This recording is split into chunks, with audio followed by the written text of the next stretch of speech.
Before we begin, a heads up. This audio documentary shares personal stories and perspectives about alleged spiritual and sexual abuse.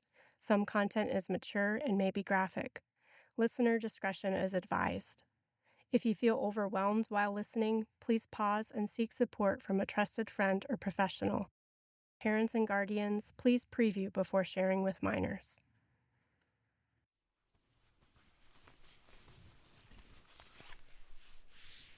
How many more chapel linens do you have to do? 2. Oh, nice. Ironing chapel linens is like such a contemplative experience when you're sacristan. It reminds me of novitiate. Yeah. So the title of our audio documentary is Descent into Light. What was the other title we were playing with that you had thought of? So I don't remember. Dangerous Church. Oh, yeah. Yeah. I think that's a little too provocative. The interesting thing about that title that I like is the fact that at the end of the day, and hopefully at the end of our audio documentary, people have a sense that if you're remaining in the church, you understand that it's dangerous. Yeah, you don't get a pass from that. No. I think we all want a pass from that, though. Oh, for sure. Deep down inside. But that also is a desire for a pass from responsibility. Is this ours? Yes, that is ours. Where did it come from? I think from the tabernacle. From the one that the sisters gave us? Mm-hmm. Oh, okay.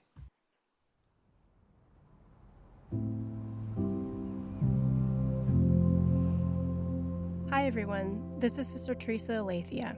A few years ago, Sister Danielle Victoria and I did something brave, or something reckless, depending on who's listening. We both left the convent and began the long process of beginning a new religious community of nuns, or more technically accurate, religious sisters. We each had entered the convent more than a decade ago, but we felt God calling us to something else, to a new mission, to people on the fringes of the church, especially those wounded, abused, or scandalized by members of the church. But for us, this mission wasn't abstract. It was personal. Just after we started our new community, Sister Danielle and I decided that before we began this mission, we needed to tell our own stories of abuse to protect anyone who could be harmed. In 2024, we came forward publicly to share our experiences of spiritual abuse at the hands of a trusted priest. This audio documentary has delved more into our stories and the nuances and complexity of adult abuse in spiritual settings. This audio documentary is the first major step in the mission of the Sisters of the Little Way of Beauty, Truth, and Goodness, a mission of listening and standing with people on the fringes of the church, especially those who have been wounded, abused, or scandalized by members of the church. If you would like to support our mission and projects like this, please visit sistersofthelittleWay.com. In this episode, we take the last steps toward the end, but it's not really the end, it's the beginning. New beginnings for us in Rome and in a new diocese. Every step we make with hope. Not optimism that everything will end perfectly, but in hope. And with each step, our hope is grounded in God, who lights our way in the darkness. Welcome to Descent into Light.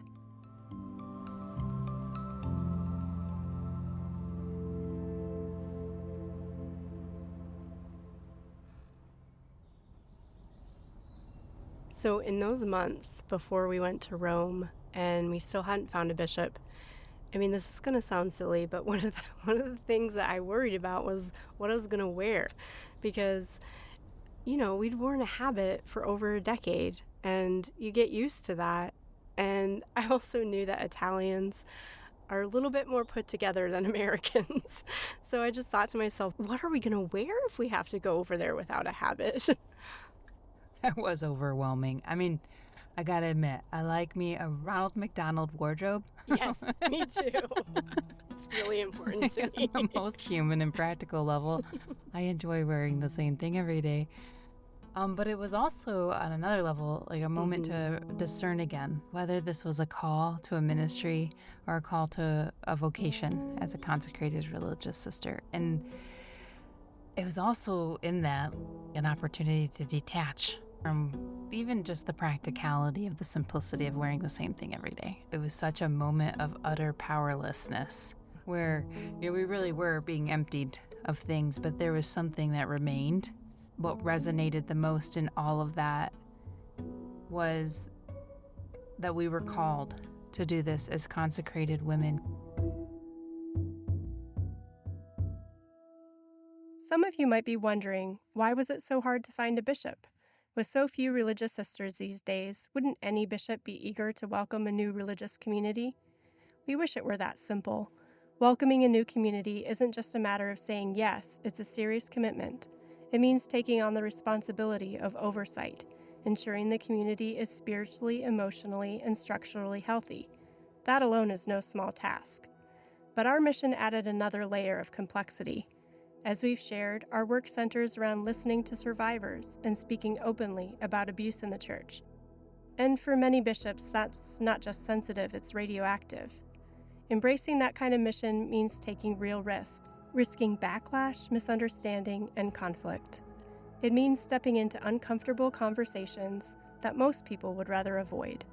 So we were looking for a bishop who would truly understand our mission, someone who is able to discern this call alongside us, someone who wanted to stand with us in solidarity with survivors, someone willing to take the heat because the truth is worth it.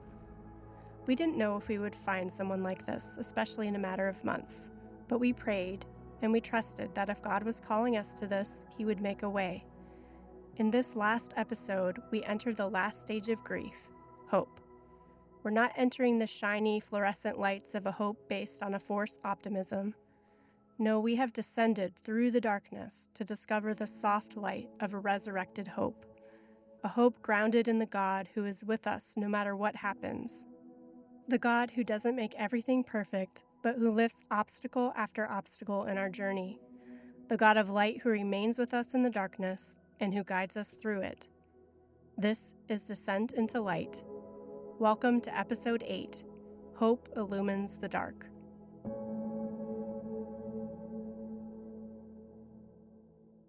So, could you please state your name, your role in the Catholic Church, and your diocese? Sure. I'm Bishop John Stowe of the Order of Friars Minor Conventual, the Bishop of Lexington in Kentucky. Thank you. Why did you decide to receive us into your diocese? First of all, you were recommended to me by people that I trust and admire. And even more importantly than that, Jesus tells us that the truth will set us free. And, the whole scandal of abuse and the handling of abuse has left a pretty deep wound in the church. And many of us have felt almost hopeless or helpless, I should say, about how to heal that wound or contribute to the healing of that wound. So to find a couple of committed sisters that see that as their calling, their vocation, and are eager to contribute to the healing of others was something that sounded very good and certainly divinely inspired. Scripture is full of moments when God steps in, disrupts plans, and changes the course of a life. That's exactly how it felt when we left the security of our former religious community. And it felt that way again when we left the Pacific Northwest for Kentucky. We loved the people where we had been, we loved the place, we thought we were meant to stay. But some missions are bigger than any one location, and deep down, we knew this was one of them. These losses remain a mystery woven into our lives as we move forward, and we carry them with us still. Anyone who has lived knows this terrain. Life is full of situations like these. Divorce, sudden death, heartbreak, betrayal. We ask why God allows such things to happen, but we also witness the ways He can bring unexpected good from the wreckage. It's not a clean or polished answer to the problem of suffering. There are no black and white explanations. We understand why many people struggle to see God's hand in their lives at all. For us, faith is not about having tidy answers to life's tragedies. It's about walking, one step at a time, through the mystery of grief and love, loss and renewal. That's why we have chosen to tell our stories in this audio documentary through the lens of grief. To grieve is to have loved and lost. It's to name what has been taken. to let go of what cannot be changed, and to create space for new life to grow. In grief, we hold the tension of complex and often paradoxical emotions. As we grieve, we realize that there are no simple answers to suffering, because ultimately, God is the answer. As St. Augustine said, if you understood him, it would not be God. An intimacy with God is never tidy. It's woven with paradox and mystery. So just months before our trip to Rome, God opened a door we never expected. We found a bishop willing to support our mission and welcome us into his diocese. And suddenly we were preparing to move to Rome to study abuse prevention as religious sisters, by the skin of our teeth. Once again, God had made a way, a little way.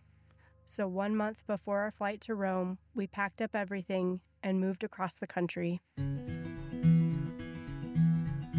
All right, tomorrow we are heading out. We've got a lot of things to pack. We need some coffee. You need some coffee?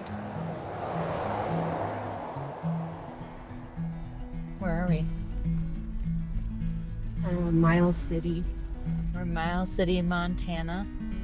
Of our journey. With that accent.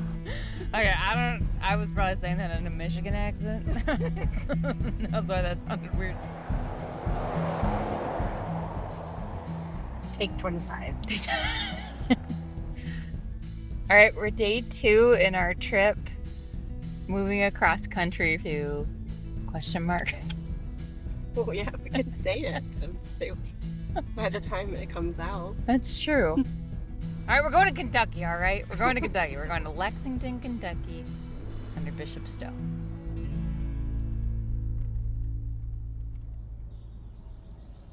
I was surprised how quickly it became clear that it was a good fit, and we'd be moving to Kentucky. But on another level, it was also, it was really heartbreaking. Yeah, I felt like I had to kind of grieve a death in a way in leaving where we were, because we had such good friends in such a short amount of time, but people that we really loved, and I'm still grateful to have known them. Yeah, me too. I find it so consoling to reflect on the abundance of welcome and generosity that we've experienced along the way. Finding a bishop before we went to Rome was more than just a relief, it was a turning point. Both of us believe deeply that God is asking us to live this mission as consecrated women. For us, this mission isn't just something we do, it's a total surrender of our lives to God and to the people we serve, especially those wounded and abused by members of the church.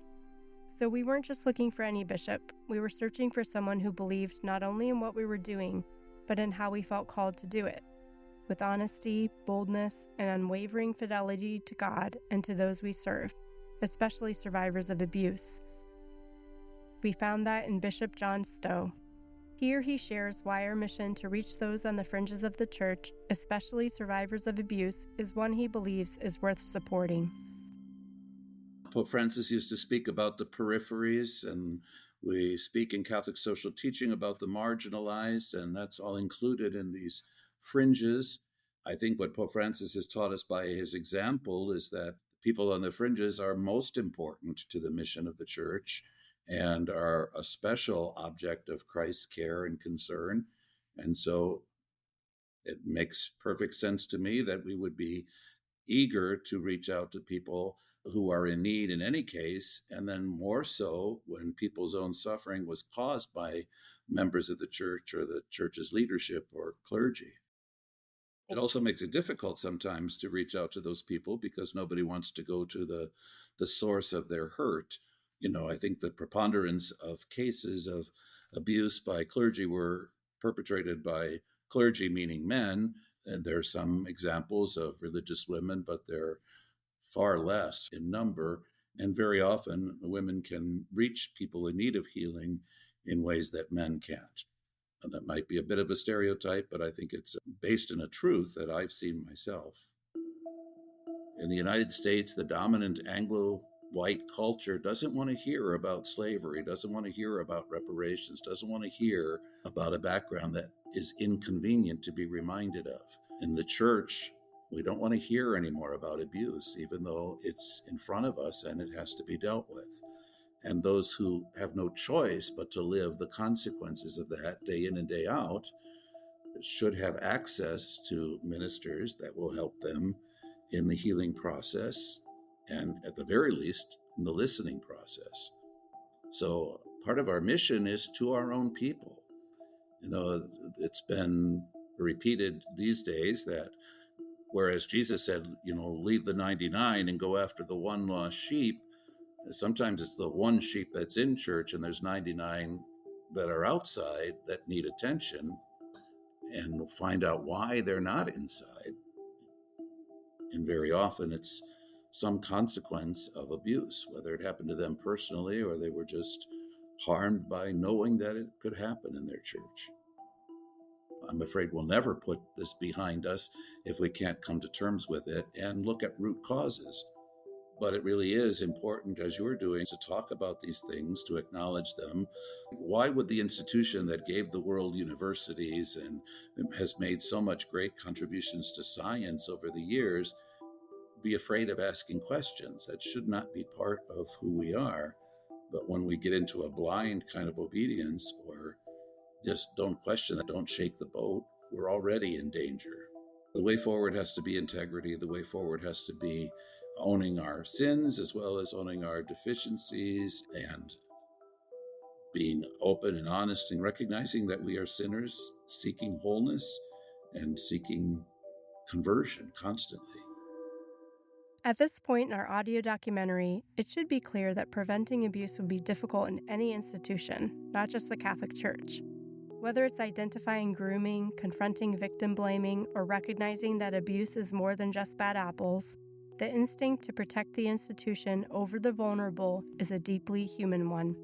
And that instinct can take root anywhere people have something to lose: power, reputation, influence. What we've seen in the church is not unique, but it's uniquely devastating because the church isn't just any institution. It holds itself and is rightly held to a higher moral standard. If we proclaim the sacred and infinite dignity of every human person, then we must also accept the weight of that proclamation. And when we fail, the call for us is not to denial or defensiveness, but to humility, repentance, repair, and reform.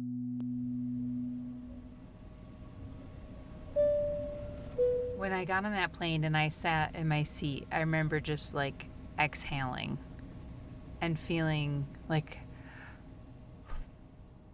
this is an exodus. Going to Rome felt like being delivered from a really difficult beginning. It's really difficult to do something that feels so inevitably prone to failure. Yeah, I think each step, even we've had so many opportunities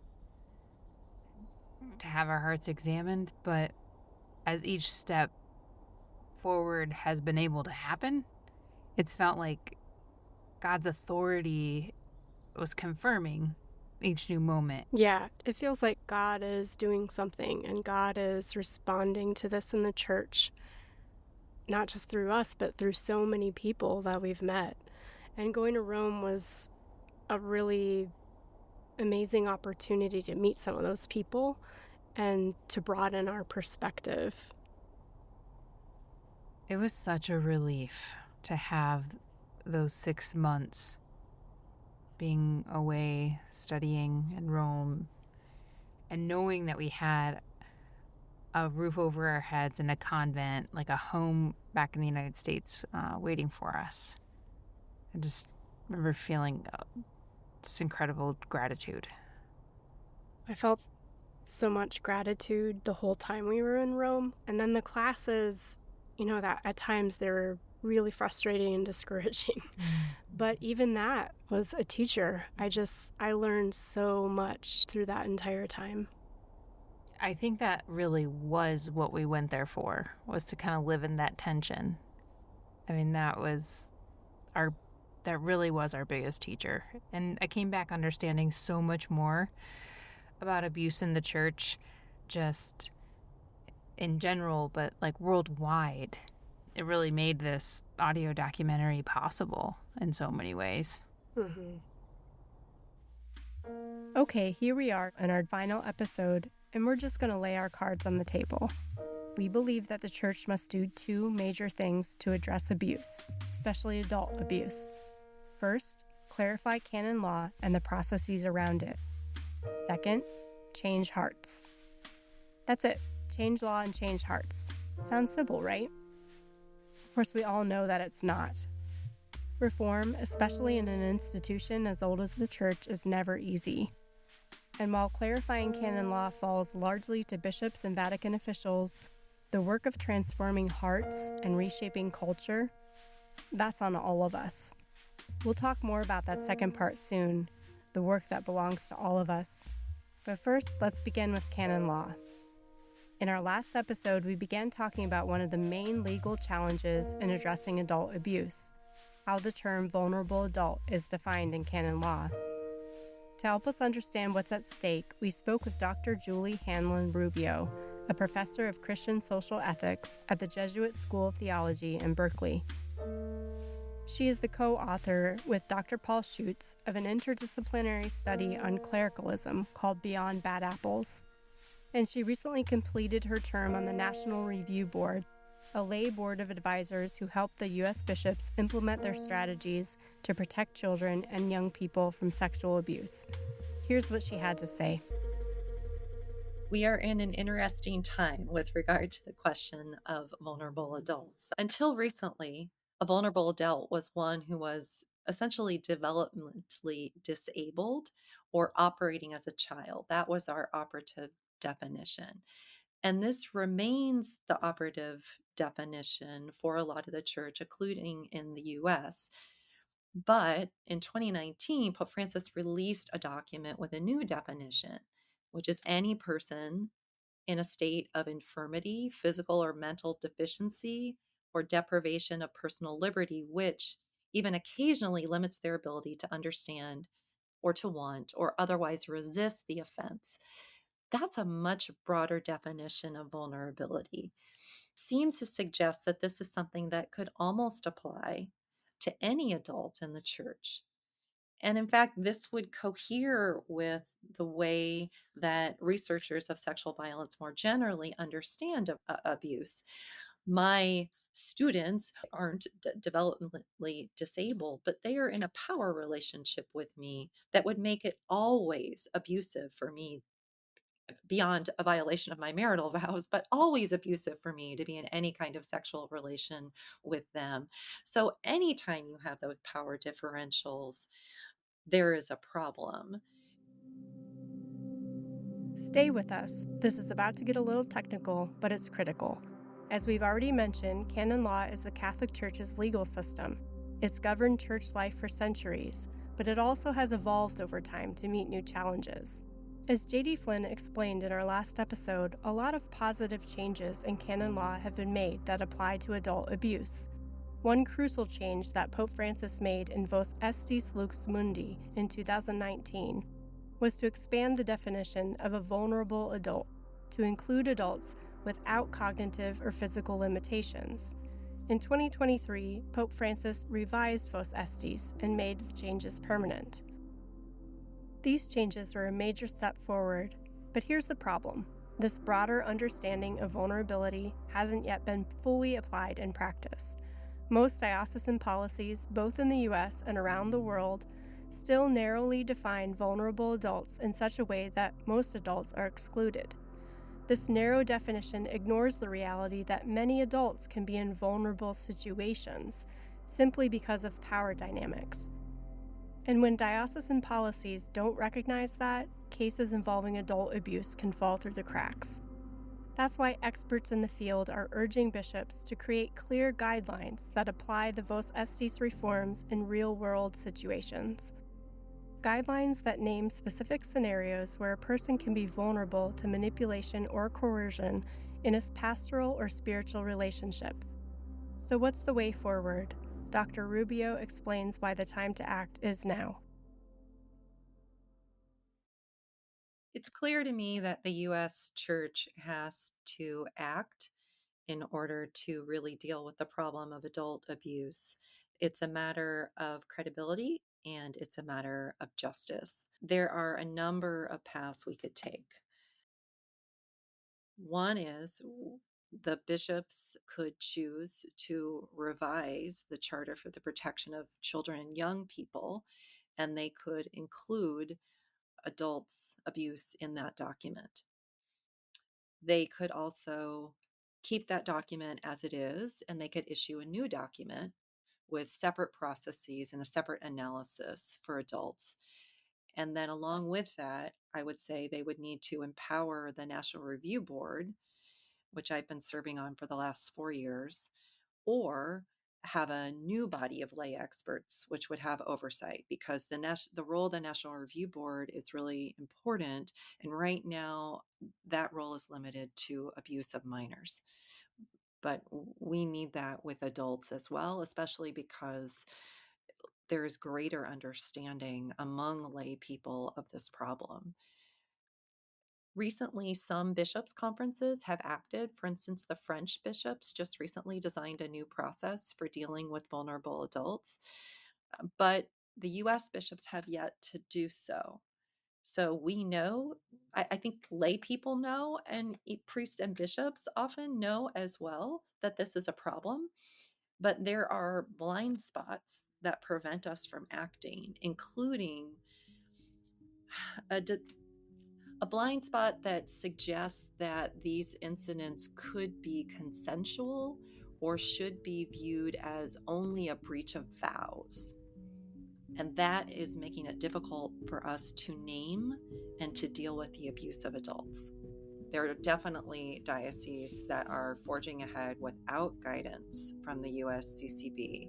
They either have one review board that reviews all the cases, or they have a separate review board, or they are advising the bishop because the bishop seeks their counsel. Whatever it is, they are not turning away from these cases that are occurring. And in some cases, we know that the dioceses are receiving more reports of adult abuse than minor abuse, precisely because we have made environments much safer for minors, and parents and children are more aware, etc. Should this concern the bishop that there's such an uneven field? I think so. I don't think that the church can have credibility when we continue like this. I understand that it is difficult to get in the way of a bishop's power in his own diocese. And so the bishops as a body tend to want to not impose except when they really have to. There's something good about that. I mean, we don't want to impose everything from the top down, right? It's not a terrible impulse. But when vulnerable people are when their lives are at stake, when their dignity is being violated, then we need that. We need hierarchy.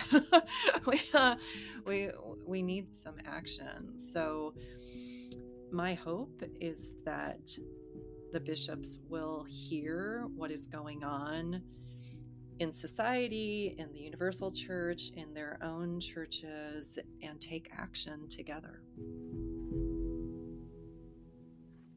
As part of our mission, Sister Danielle and I regularly speak with survivors of abuse in the church.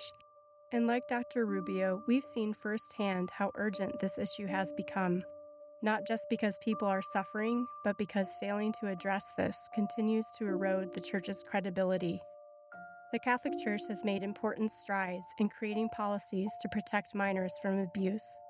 But when it comes to adults, especially adults caught in power imbalances, those same protections are not yet in place, and that gap is dangerous. When Sister Danielle and I traveled to Rome to study abuse prevention in the shadow of the Vatican, this was an issue heavy on our hearts. But we quickly realized something important. In some places in the global church, the conversation about adult abuse has not even begun, or is only just beginning. In some places, even speaking about child abuse is still taboo. Understandably, because the Catholic Church is present all over the world, different cultural contexts shape how this issue is perceived and addressed. Nevertheless, we believe it's crucial, for the sake of survivors and for those who are suffering all over the world, to keep moving this conversation forward, to invite the entire church into deeper reflection and action. Our mission as Sisters of the Little Way is a call to the church to act, to listen, and to stand in solidarity with those on the fringes of the church, especially those who have been wounded, abused, or scandalized by her own members. But this mission doesn't belong to us alone. It belongs to anyone who refuses to look away. Will you be one of them? Join us at sistersofthelittleWay.com.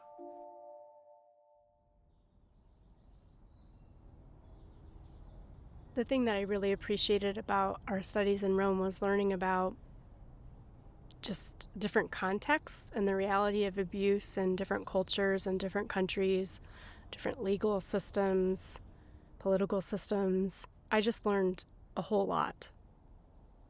What do you think it was about that difference that really stuck with you?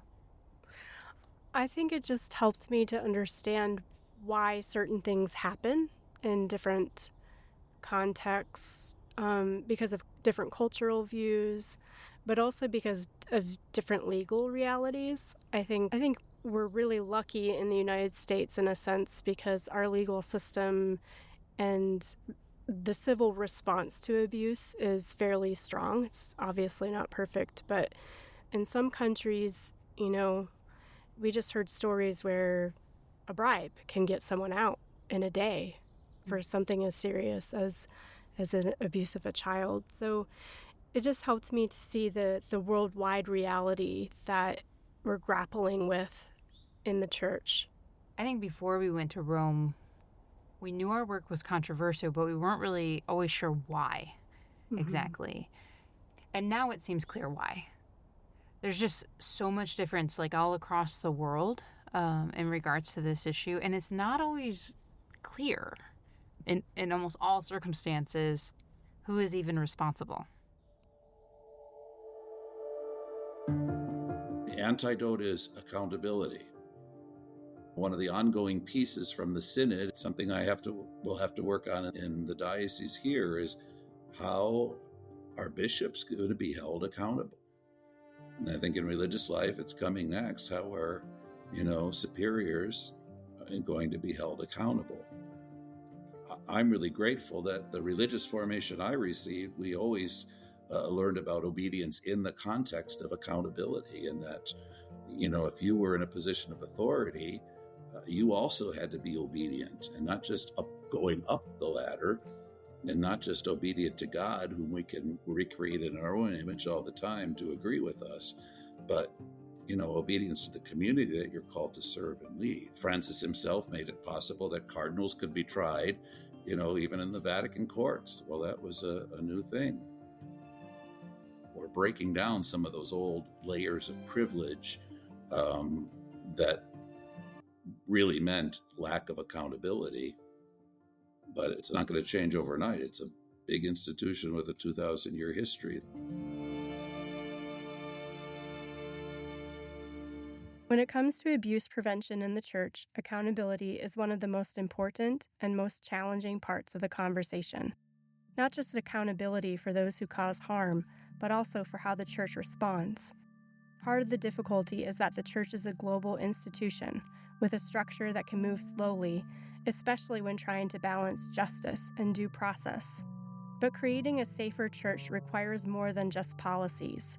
It requires a culture where accountability is expected and embraced, from leadership to laity, from the top down and the bottom up. In the U.S., we've seen positive change in how the church responds to child protection, thanks to survivors, journalists, and other advocates who courageously shared these stories. Now, when it comes to abuse involving adults, the church is at another crossroads. There's an opportunity to lead the way in building processes that are just, transparent, and compassionate. Of course, this work is complicated by the relationship between church law and civil law. So how does accountability actually play out when abuse is reported? So when a priest, religious, or minister is accused of abuse, especially sexual abuse, the case is often reported both to the church and to civil authorities. In most countries, including the U.S., the church usually allows the civil legal process to run first. That makes sense. Civil authorities are typically best equipped to investigate serious allegations and gather evidence.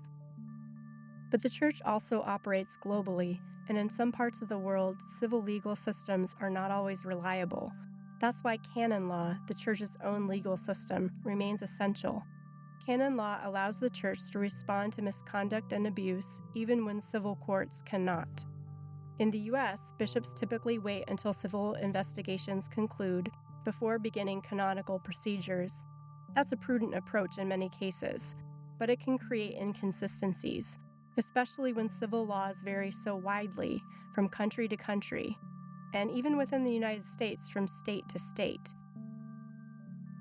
As we've mentioned earlier in this series, only 13 states and the District of Columbia have penal statutes that, in at least some circumstances, support the criminal prosecution of clergy persons engaged in sexual misconduct with people under their spiritual care. In other states, the legal systems do not have clear pathways for addressing these cases. And that inconsistency means some bishops respond differently than others to these cases, based not on what is right or wrong or the seriousness of the case, but on what civil law requires. Bishop Andrew Cousins, whom we heard from in the last episode, explains how this situation presents an opportunity for cooperation between civil and ecclesial systems to bring justice.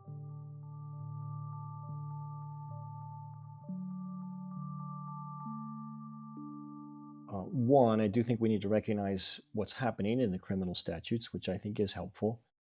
It's, the state is simply recognizing this same fact of a power imbalance, right? So a psychologist who has sexual relationship with one's patient, a doctor who enters into sexual relationship with one's patient. It seems possible, I suppose, that those would be consenting relationships that happen outside of those things. But you have to deal with the fact that there can be a power imbalance here. And so the state criminalizes those in certain cases. I think, this is a place where the state and the church have the same goal, which is to prevent abuse. And so whenever we have the same goal, we should always work together. And that's certainly what we found in Minnesota, And so it's true that in Minnesota, we've had priests prosecuted under that law, and they've gone to jail for it. And so I imagine that's going to continue to spread across the country. And in some ways, I think that'd be a very good thing because it would help to protect people. Bishop Cousins believes that more states will eventually pass laws criminalizing sexual activity between clergy and the people for whom they spiritually care. Like him, we see this as an important step forward and a concrete one that Catholics can actively support. But here's the problem. Until laws like this are in place everywhere, there's no consistent way these cases will be handled, both within the U.S. and across the global church. So what can be done? How can the church and civil authorities work together more effectively when civil law is all over the map? This is where bishops have an opportunity. They don't have to wait for every state to catch up. Individually and together, they could choose to apply canon law more robustly to create processes that bring justice within the church right now.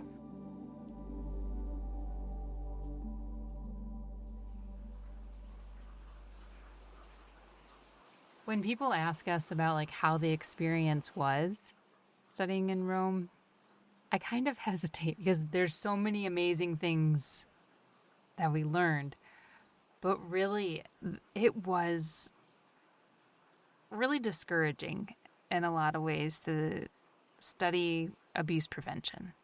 Mm-hmm. I think because the big picture of abuse, globally and specifically within the Catholic Church all over the world, is just so immense. Yeah, I definitely shared that discouragement. At some point, something really clicked for me that was really encouraging. And it was this idea that in the structure of the church and the hierarchy, there are many things that are in need of reform, but that same structure creates opportunity for good to spread all over the world.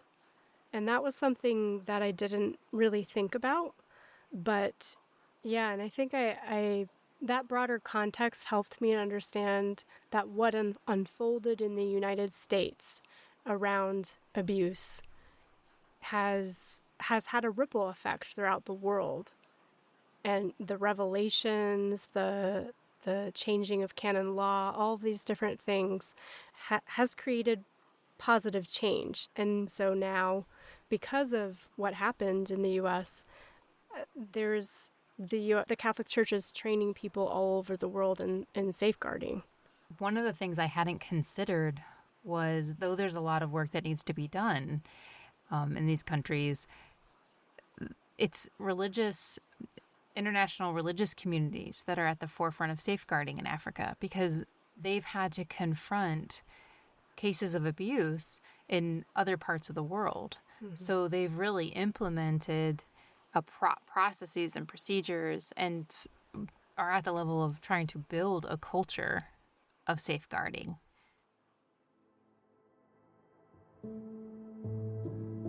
If you're a bishop or church leader listening, we want to speak to you directly for a moment.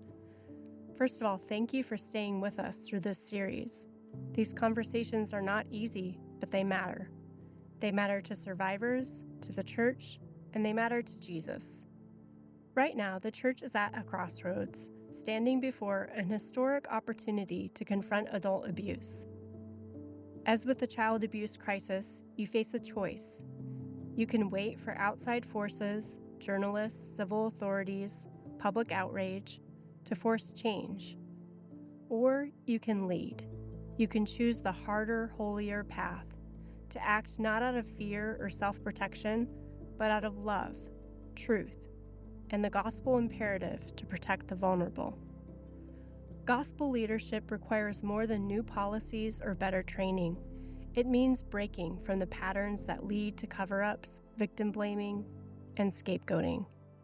It means modeling courage that prioritizes human dignity over institutional reputation, no matter the cost.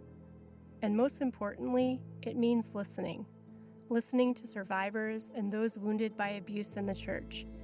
Their voices are not a threat to the church's mission. They are the key to its renewal. Ignoring them only deepens the wound and undermines our proclamation of the gospel. You play a crucial role in beginning to restore the church's moral credibility shattered by decades of denial and sin. But make no mistake, it will require courage, the kind of courage that risks everything to do what is right. Throughout history, bishops have embraced that call, even shedding their blood for the faith. Today's sacrifices may look different, but the call is the same. Not to defend systems or reputations, but to defend the small, the vulnerable, and the suffering.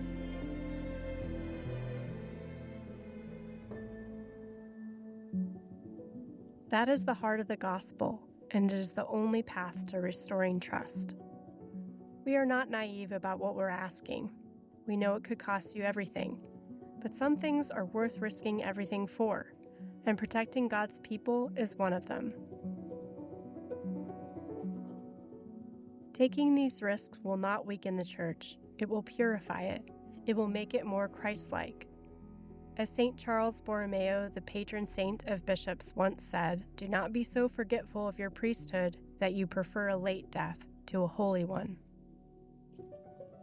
And for the rest of us who are listening, it's important to remember that even the best policies and the most courageous bishops cannot end abuse on their own. You may be thinking, "I'm just an ordinary Catholic. I can't do anything." But remember this. Bishops are not the only leaders in the church. We are also leaders. We are priests, prophets, and kings by virtue of our baptism, and we play the most crucial part in bringing about reform in our church. Because abuse doesn't just survive in legal loopholes, it thrives in cultures of silence, deference, and denial. It endures when ordinary people look away. And we can be people who do not look away. And that work can begin for all of us right now.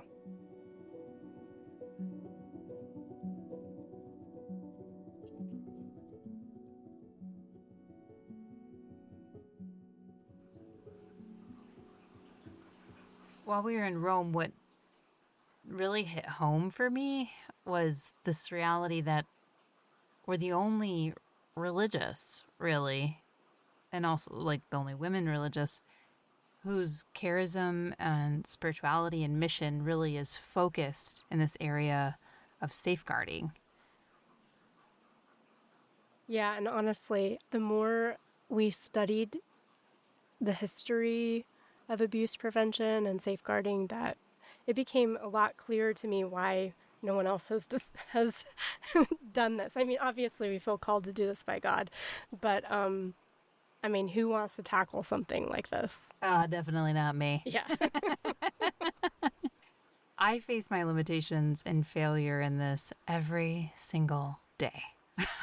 Yeah, and I mean, abuse is it's so huge, it's so dark, it's so deep. It feels overwhelming to feel called to respond to something like that. But I think that's why we felt like the name of our community would be Sisters of the Little Way, because that is the only way you can do a mission like this. You have to remain small and just continue to believe that God is in charge, that He is in charge. He is the one doing this mission, and all we need to do is to be small and to follow Him in it.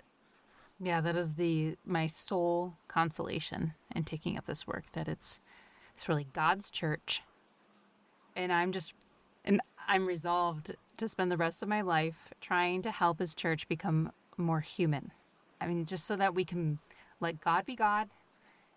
And in that way, the church may become a more safe place for all. I mean, it really is in that smallness that we discover what we truly are. And that God reveals Himself as who He truly is to us, not as who we imagine Him to be or want Him to be and create Him to be. Mm-hmm. But even in the end, even that is His job. And I go to sleep trusting that in the end, my hope is placed in Him and not in specific individuals in the church, including myself.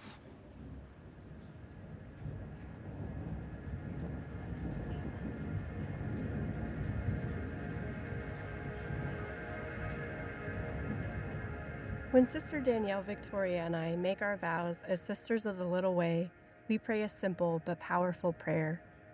Father of all goodness, help me to accept my limitations and rest in You alone. Jesus' truth, alive on the cross, safeguard me in Your precious blood.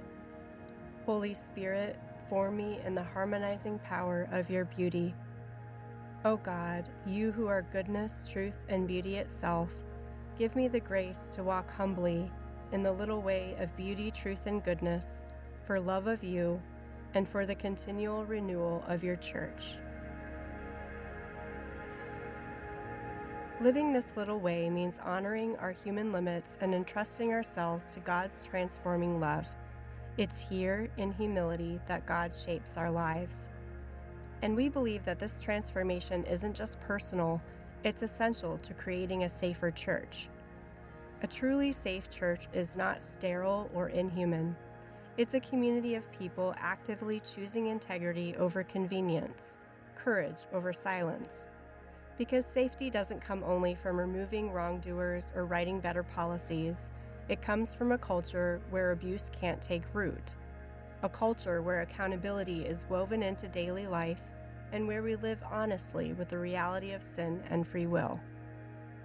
Each of us has a unique vocation, but we all share the same call: to form our consciences well, to hear God's voice, and to respond freely in a way that honors our own dignity and the dignity of others.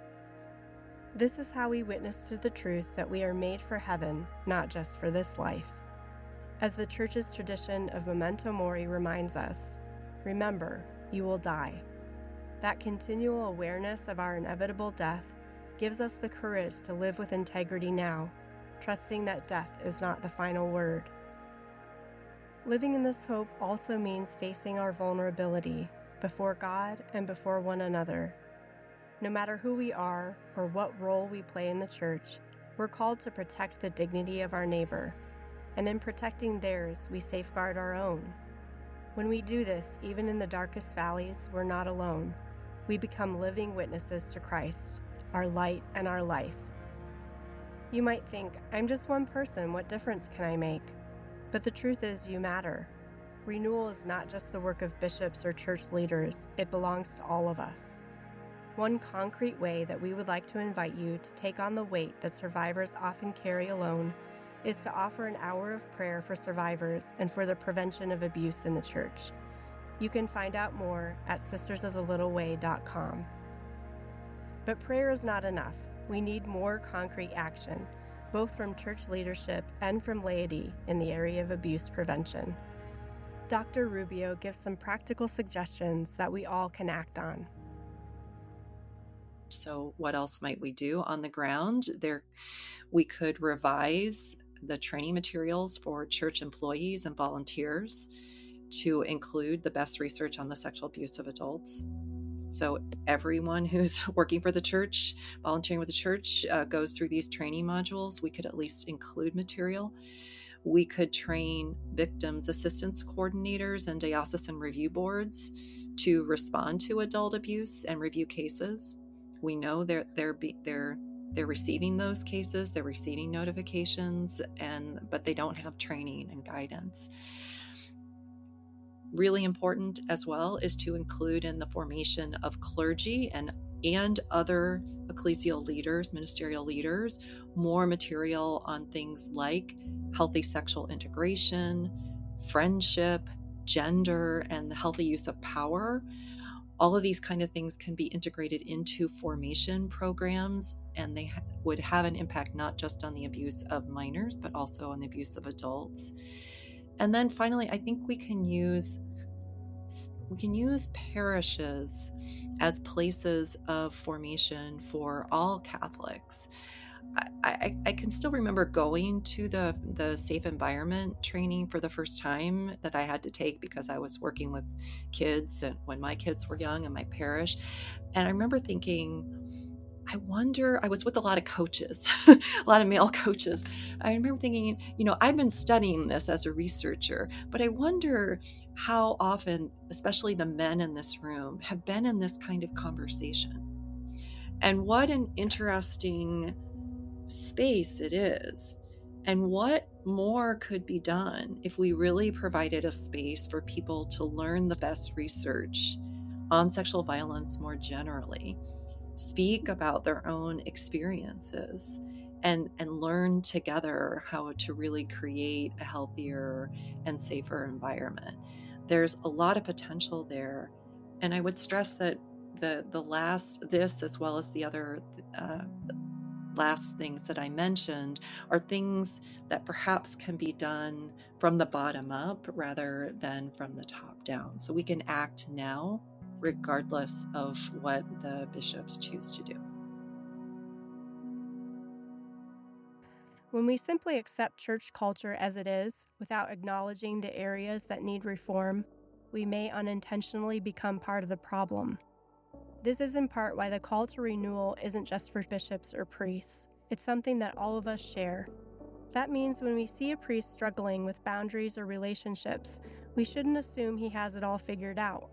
Priests need people who will walk with them, not critics from a distance, but companions who offer care and accountability up close.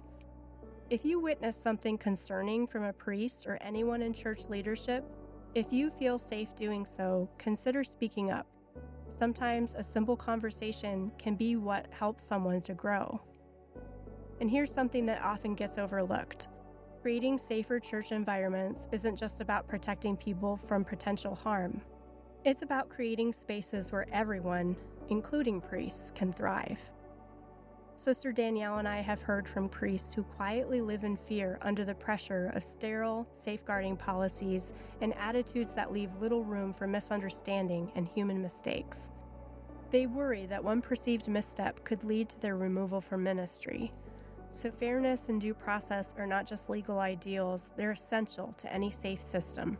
We also tend to think of clergy only in terms of their role as leaders, but priests can also be vulnerable to abuse. Sister Danielle and I have spoken with many priests who have shared their own experiences of abuse, sometimes long before they entered the priesthood, sometimes during their seminary formation, and sometimes after ordination. Some priests experience not only sexual abuse and harassment, but also spiritual manipulation or other abuses of power. So it's important to acknowledge that priests also experience adult abuse in the church. With that said, it's important to also acknowledge that when it comes to sexual abuse of adults in the church, the risks are not the same for everyone. Dr. Julie Rubio explains why the issue of gender deserves more focused attention. The question of who are the victims of abuse in the Catholic Church is really an interesting question, because most people still tend to think of boys or adolescents. And of course, they were the largest percentage of victims of minor sexual abuse. But it seems more likely that women are the majority of victims of abuse in the Catholic Church, just because all the research shows that women are the victims of sexual abuse in society generally. So women are the vast majority of victims, men are the vast majority of perpetrators. It would be odd if that were different in the church. It's also true that in the John Jay report, right in the beginning, it says that most of the perpetrators who they were studying for their sexual abuse of minors also admitted to, and I forget the exact term, but some kind of sexual contact with adults. But I've asked those who did that study, I asked Kara, and those cases had never been investigated. So we're pretty sure that this problem is a lot bigger than boys and girls even. So why would women be more vulnerable? So men and women are socialized to see sex as an act in which men are active and women are passive. This is most clear in pornography, but it's in everything, right? It's in any mainstream media. And so this kind of defines what sex is, and it sets up a situation in which men are more predisposed to be perpetrators. Of course, the vast majority are not, but there's that grounding is there, and women are more predisposed to be victims. Men are more likely to use the power that they have, if they're powerful, to gain sexual access. Or if they are feeling powerless, they are more likely to use sex as a way to gain power that they think that they lack in other ways. And then the issue of power, women have less power generally, and then are more socialized into a gender role that is more passive, more predisposed to please, to get along, to be silent, to be agreeable. And all of that makes them more vulnerable to becoming victims. And of course, we're talking more, not most, right? But it's still something that we really, really need to be aware of.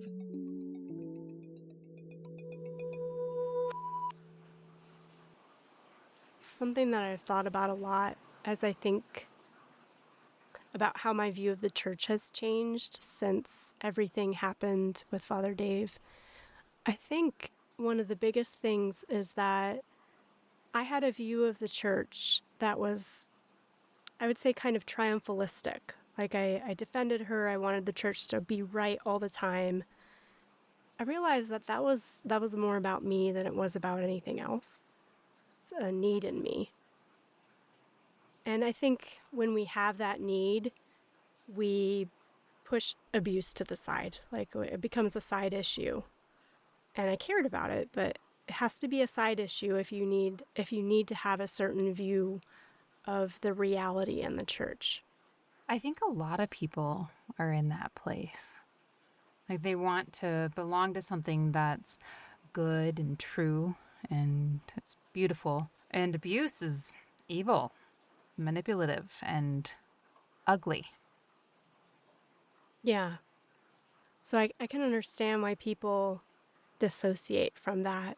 But I think that the thing that I have learned is that the beautiful and the true and the good, it doesn't dissociate from reality. You meet God, you find him in that reality. You have the faith to believe that even in that darkness, God is present.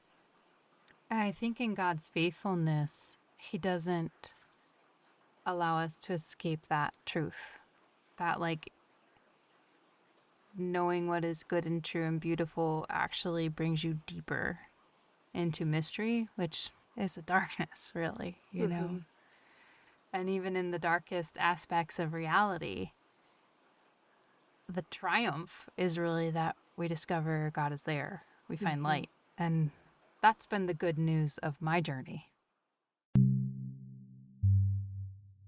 Every dimension of the church, even those rooted in sacred tradition, must be open to purification and to renewal in the light of Christ.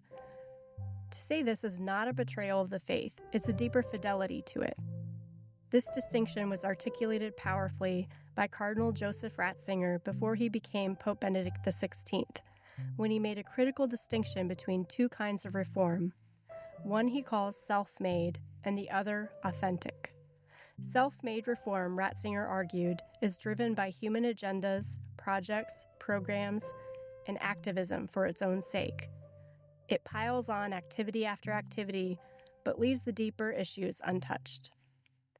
These efforts may seem impressive, even well-intentioned, but they often plaster over deeper problems and they lack staying power. These are external responses to internal wounds.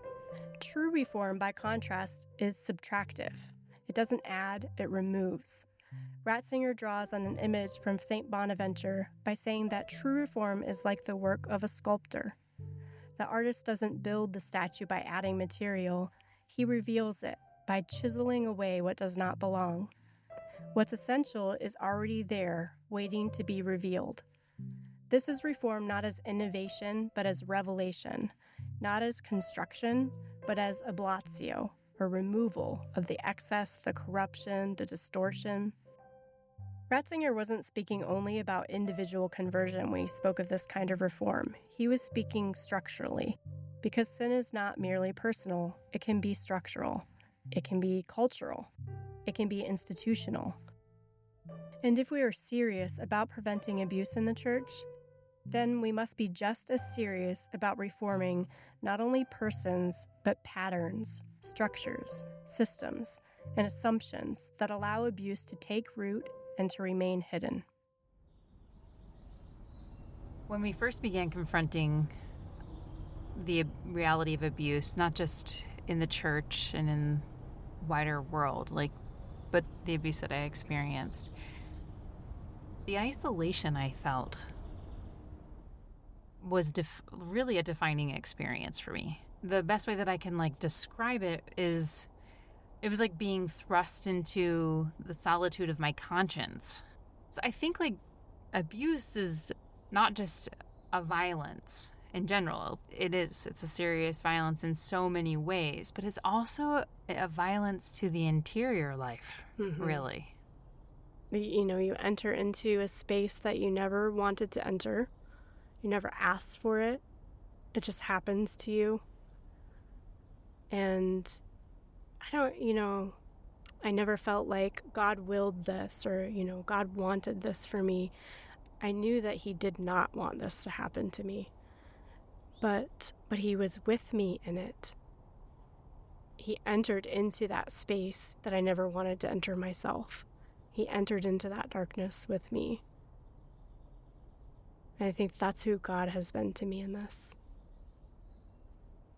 Yeah, I think that's really significant to note in terms of the path forward and the path to healing for the victims and survivors, that it requires a redistribution of this weight, this unbearable load that has been placed on the shoulders of the person who's been harmed. And the healing for survivors involves the courage and support to put the weight back on those whose it really was in the beginning. That's what God did for us. He came in and he carried it with us. He carried that weight. But I think that weight needs to be carried by the entire church. And instead, I think what often happens is that people who see these things clearly, the pattern of scapegoating begins the moment they open their mouths. And I think that pattern is what pushes people oftentimes from the heart of the church to the fringes, in a place where they feel like they don't belong anymore. I think it might be hard for some people to hear this, but I would argue that many people today really are leaving the church seeking wholeness and safety. I mean, there are a lot of people that we have met along this journey that have shared that they feel exiled from Jesus and the Blessed Sacrament that they love. Yeah, and I think the most powerful thing that is true in this reality is that God wants healing and repair and renewal for the church. I know I couldn't bear the weight of this mission if that wasn't a reality, that God is with us in this, and he promises to remain with us in this. And we've witnessed firsthand that he is stirring hearts, placing a fire in people's bones, calling them to cooperate with him. This isn't just a problem that can be fixed and you move on. And I think we're at a moment right now that we have to take this necessary and urgent next step.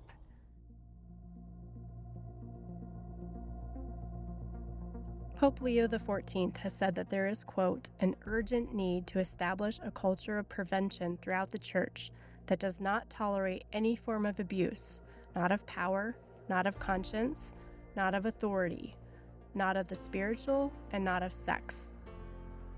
These kinds of abuses that Pope Leo names require all of us to work together to continually dismantle the unhealthy aspects of our cultures that provide the soil for these abuses to grow. As we close this final episode, we want to thank you for doing the hard work of listening. Thank you for staying with us. You've chosen to engage with difficult, even painful truths. You didn't enter this darkness to dwell there, but to see more clearly. That's why we shared our experiences in this way, not as a spectacle, but as a kind of parable, a way to learn how to see and hear the suffering of our neighbors. And so we pray in the words of Jesus, whoever has ears, let them hear. This audio documentary is the first major step in the mission of the Sisters of the Little Way of Beauty, Truth, and Goodness, a mission of listening in solidarity with people on the fringes of the church, especially those who have been wounded, abused, or scandalized by members of the church. This project is dedicated to survivors and to their hard-won wisdom. If you are a survivor, we hope you've felt seen and heard. And if in any way we have fallen short or caused unintentional hurt, we're truly sorry. Thank you for listening anyway, and for allowing us to walk a few steps with you. If you are not a survivor, you now carry wisdom many never receive. We know listening to these stories isn't easy, but you stayed. And in doing so, you've honored the courage of survivors everywhere. We know not everyone will understand why we chose to make this documentary or to speak so openly. Some will see it as an attack. But the truth is, this isn't about tearing down, it's about opening space for the gospel to speak. Abuse is the crucible where our golden calves are revealed, our comfort, our reputation, our control. The question is, will we cling to them, or will we offer them up to be refined and made holy? Real reform takes courage and humility and hope. Jesus asks us to forge our hope in his truth, not in a way that papers over the church's wounds. He asks for a hope that sees the darkness and still believes that God can make a way. We hope because we know God, an ever-ancient, ever-new flame, burning deep in the night. For us, this journey isn't over. We will continue as long as God opens a little way before us. And we hope you will walk with us, whether you are a bishop, priest, religious, layperson, or simply someone who cares. You have a role in building a church and a world that is safer, humbler, and more Christ-like. As we close, we invite you to pray with us a prayer for healing, courage, and hope. You can find it at sistersofthelittleWay.com. Thank you for walking this little way with us, for making this descent into light.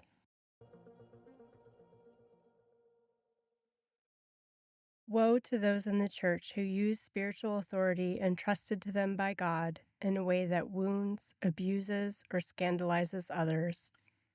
Woe to those who minister in the church seeking to gain undue profit by putting themselves at the center rather than God. Woe to those who do not put their trust in God and who do not take the risks necessary to live with integrity. Woe to those who exert their spiritual authority over others without dialogue, mutual discernment, and fear and trembling before God. Woe to those who abdicate their authority and responsibility within the church, forfeiting it to demonic influence. Woe to those who consult lawyers before scripture, tradition, and their conscience. Woe to those who scapegoat the powerless and voices of truth to force conformity to protect their interests, an organization's interests, or the reputation of the church. Woe to those who lie or act unethically, even in small matters, to protect themselves or what they see as the greater good of the church. Nothing is greater than God. Woe to those who see sin and abuse in the church and say nothing, hiding behind evil passivity as if it were prudent holiness. Woe to those who choose reputation and fear over consulting their conscience and speaking out against error and evil in the name of holy obedience. Woe to those who close their eyes to evil and abuse and manipulate others to do the same, using sweet words of false piety. Woe to those who allow their baptism to be co-opted by others in the name of false obedience, conformity, and fear of persecution. Woe to those through whom scandal has come, for we will be judged by God. Most loving and just God, cover us in the holy blood of your Son and protect us from abusing the power and gifts you have entrusted to us. Give us the humility and patience to listen to others and to hold our power with care. Fill us with the holy fear of God at the constant possibility of causing scandal with our sin. Give us the courage to continually risk all to live with integrity. Give us the humility to always prefer scorn and rejection to unholy acclaim and power. Give us the discernment to prudently exercise obedience in keeping with our conscience and our dignity as human persons. Give us the grace to surrender to God in wholehearted trust rather than give in to the fear and anxiety that so easily leads to sin and self-protection. Fill us with courage so that we may speak out when we see evil or even compromises that may eventually lead to evil. Help us to live the way of trust, asceticism, and surrender to you, Almighty God, you who are goodness, truth, and beauty itself. Jesus, may you always and forever be at the center of all we think and do. And when you are not, which we realize is quite often, may you lead us to radical conversion and humility of heart. Jesus, meek and humble of heart, make our hearts like yours. Amen.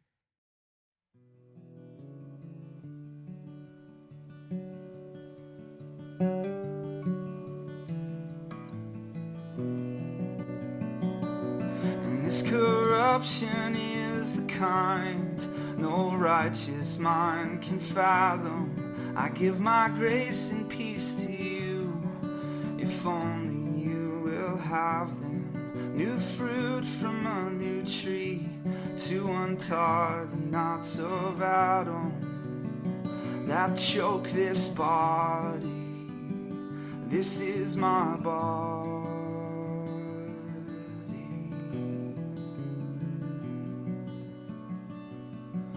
This temple for the poor has been wrecked by thieves and vandals. All the scars and stripes reveal the depth of human scandals. Before the dying of the light, may my last breath be a candle to start a fire within the body.